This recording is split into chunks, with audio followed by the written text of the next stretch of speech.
What is going on, everyone? Chris Journals, comics, and pop culture.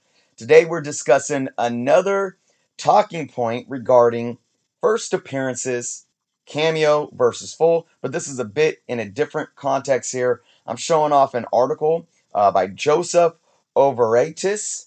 I apologize if I butchered that name. This is a blogger for Go Collect.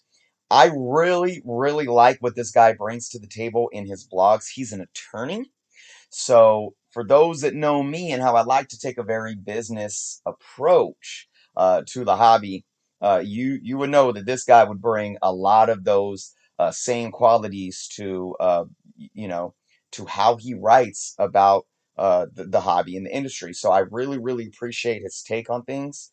I don't agree with him all the time, but we're going to dive into this article because he brings up a question: market manipulation of Incredible Hulk 180. So, this is a question when you look at market manipulation that's been talked about a lot lately. And I myself usually argue against it because honestly, I think I take a different approach in terms of how to define market manipulation than a lot of people do. I think a lot of people throw that word out there or that term out there, not truly understanding what it means, right? But this guy, he's an attorney, so he must have some type of background, right? So his point of view might be a little more credible or feasible, but let's dive into this article, guys. I'm going to read along some of this article just to get a little bit of context to what he is trying to state here. Let's begin. The comic book marketplace is like the Wild West when it comes to investing. Okay. Large sums of money are invested in comic books. Fortunes can be made and life savings lost. True. I must remember that the comic book market is not regulated and there is no SEC protecting investors from possible wrongdoing. This is true as well. A recent case of possible market manipulation involves our favorite Canadian, James Howlett. Incredible Hulk 180 was long considered the silver medal of Wolverine comic books, not to mention the character on the cover. There is no multi-issue buildup of this introduction like those done with Darkseid or Venom. Instead, this book was a key because in the very last panel, you see the future star. Yes, this book was already valued in the marketplace, but everyone knew what the true treasure was in Wolverine comic books. What is that? Hulk 181, obviously. So he calls it the main course. Yes, I agree. The holy grail of Wolverine books. Absolutely. Incredible Hulk 181 was the book that skyrocketed to the top of everyone's wish list. Wolverine was featured on the cover, his name right under Hulk's name in big bold letters. Reprints were issued because this book soon was priced out of the realm of most buyers. Absolutely. Those that did want a truly original copy on a budget purchased copies without covers or books that looked great but had the Marvel value stamp removed. Yes. All valid points so far. The markets had spoken and the people had decided that this was the book to have if you wanted the most valuable first appearance of Wolverine. And then, dun dun dun, market correction or manipulation. What point is he trying to make here, guys? In 2019, I started to notice an influx of Incredible Hulk 180 come to the market. I noticed that as well.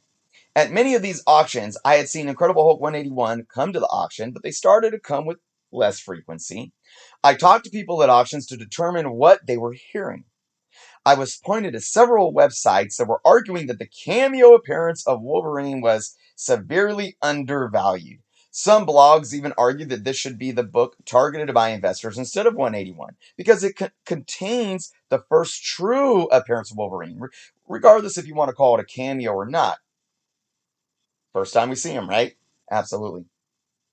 Blogs started to beat the drum for this book and the markets took notice. This book was never ignored, but now it was red hot.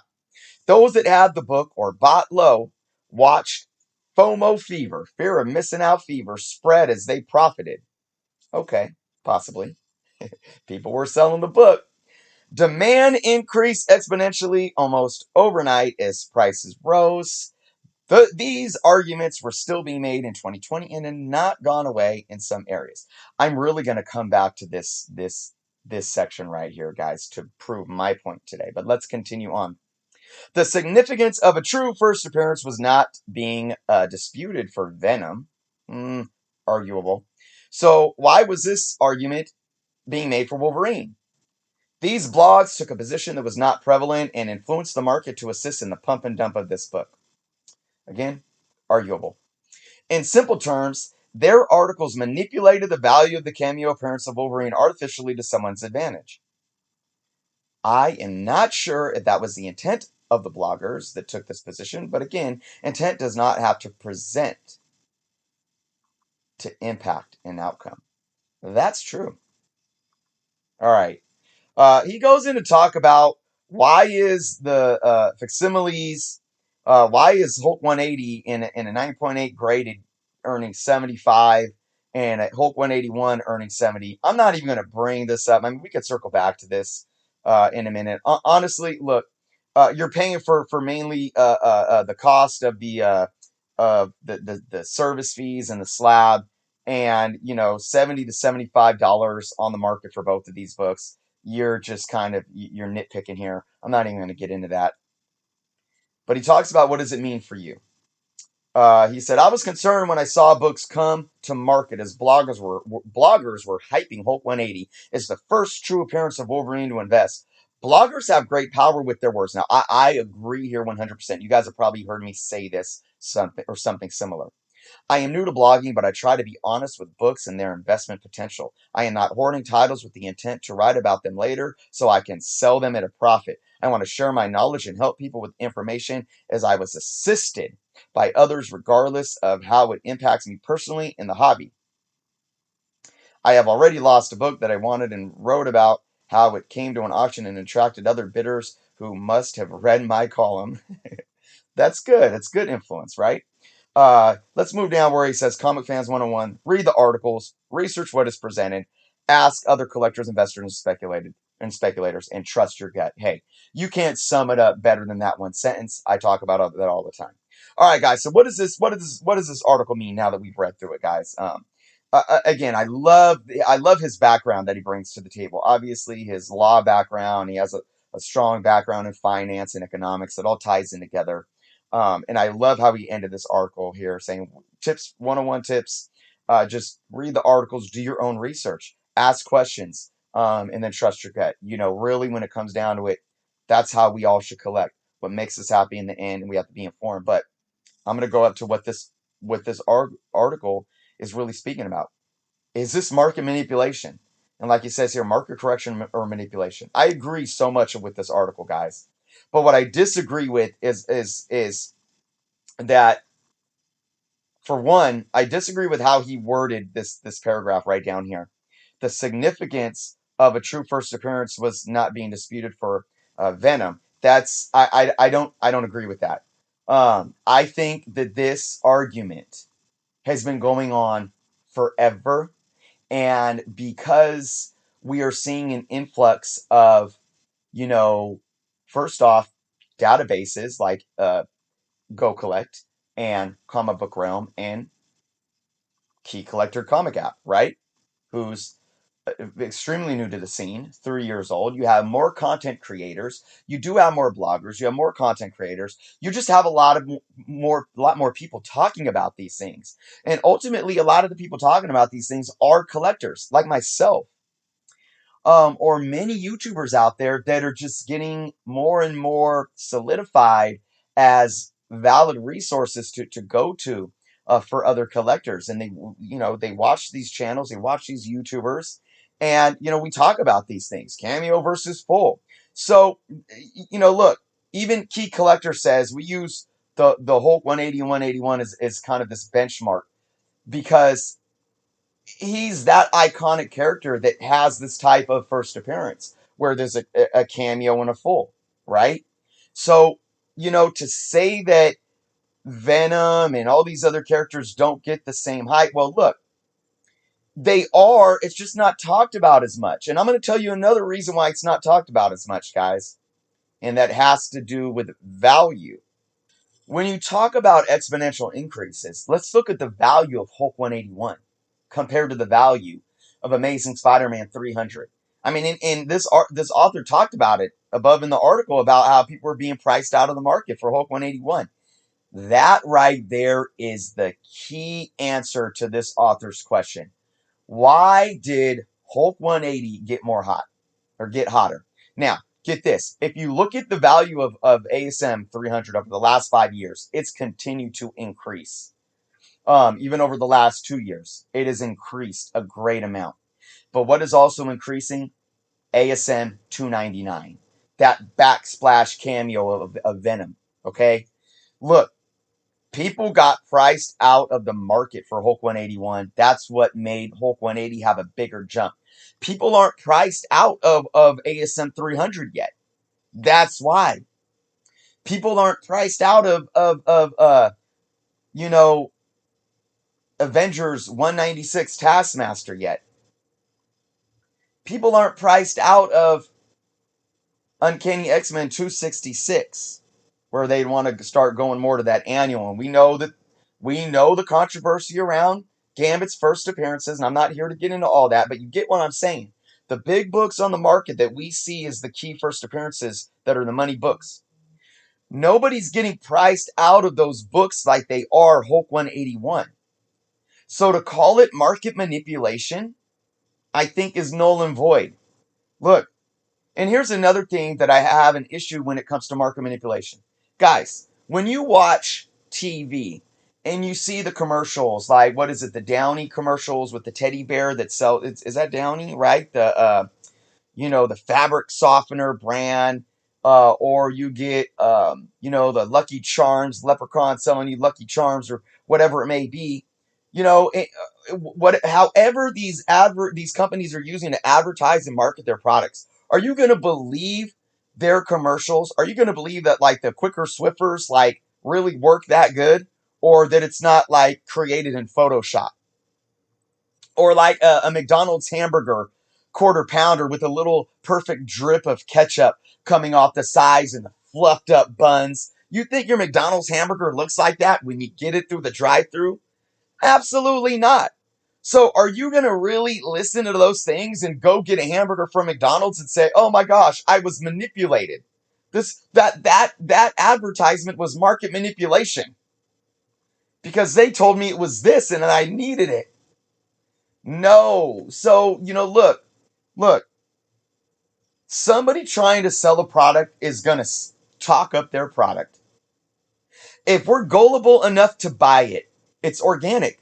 The market, it reflects an organic market still. Okay? It's a sales technique. Now, if you're saying, if it like, what's an example? If you sell somebody a car that like has 100,000 miles on it, but you, like twerk the mileage, right?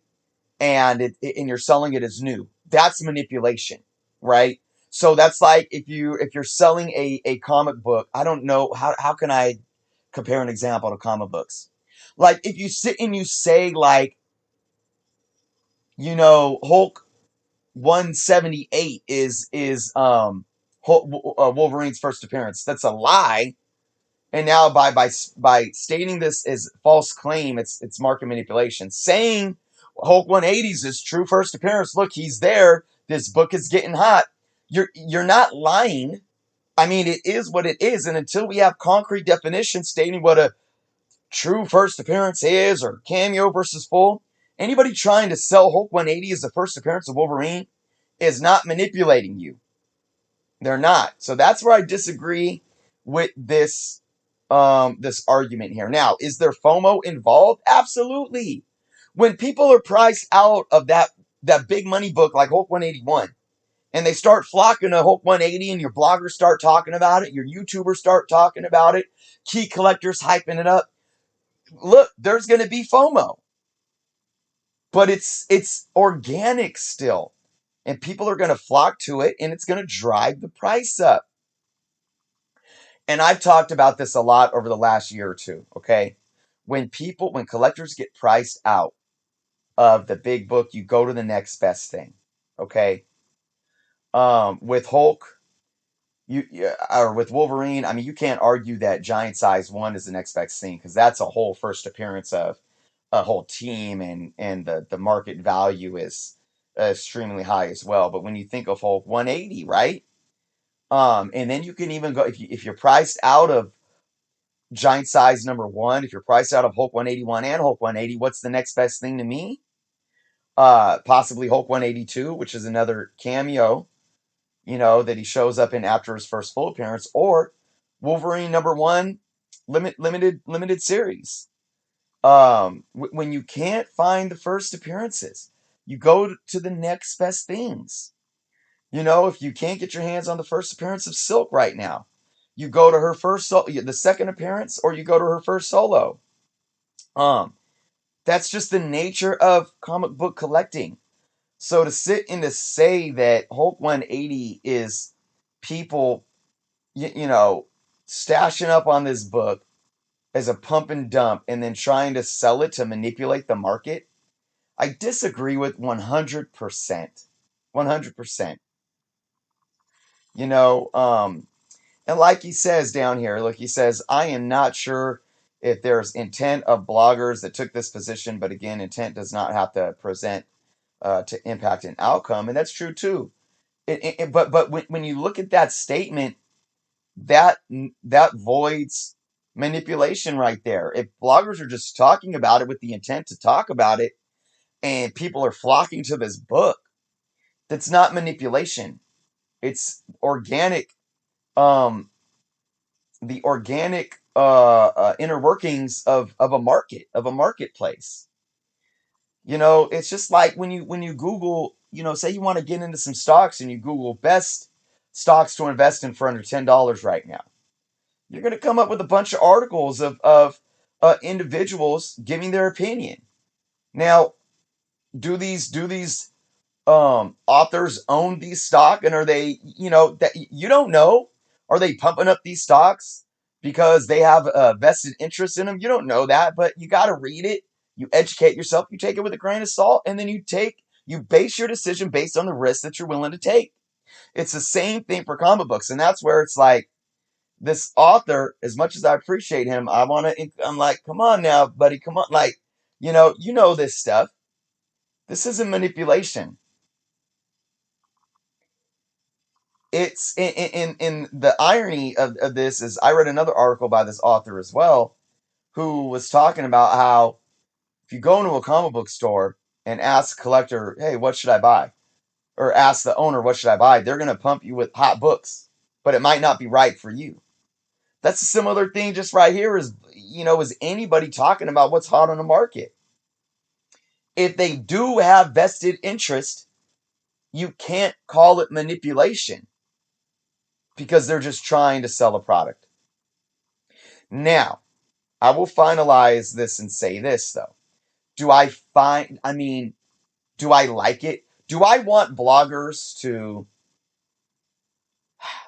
basically have, what do you call it? Conflict of interest? I don't. Now, when you're not being transparent about it, and this is where I can give this author a little bit of leeway. If a blogger isn't being transparent about it, then your integrity is questionable. Okay? I mean, look, you still have the right to talk about what books you think are hot, but this is what Key Collector and Comic Tom get harassed about all the time. And I I have my issues with Key Collector. I disagree with some of the things that they put on their app, but I back them up when it comes to all these conspiracy theories about how, they're just pumping up these books so they can inflate them and make money. It's like, look, the bottom line is they're giving an opinion.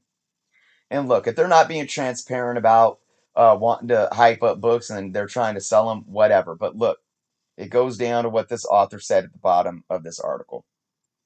Read the articles, research what is presented, ask other collectors, investors, and speculators, and trust your gut. That's what it comes down to, guys. So, it's I talk about this as well. It's very hard to truly manipulate the comic book market um, on a scale to make it truly impactful. I think you'd have to have a big conspiracy theory of a lot of people working together behind the scenes to really make that impact. So, look, not everyone is going to hold themselves to the same ethical standards as you. And look, you're gonna get sharks out there. I've dealt with it before. I used this as an example before, but I had my Clone Wars #1 first appearance of Ahsoka, and it's the newsstand, it's a high grade, and at that time, this was some months ago, he tried offering me $300. This individual that does live streams on Instagram, and I said nope. No way. I know you're just going to sell it and turn it around and sell it. You could sell this for over 500 now.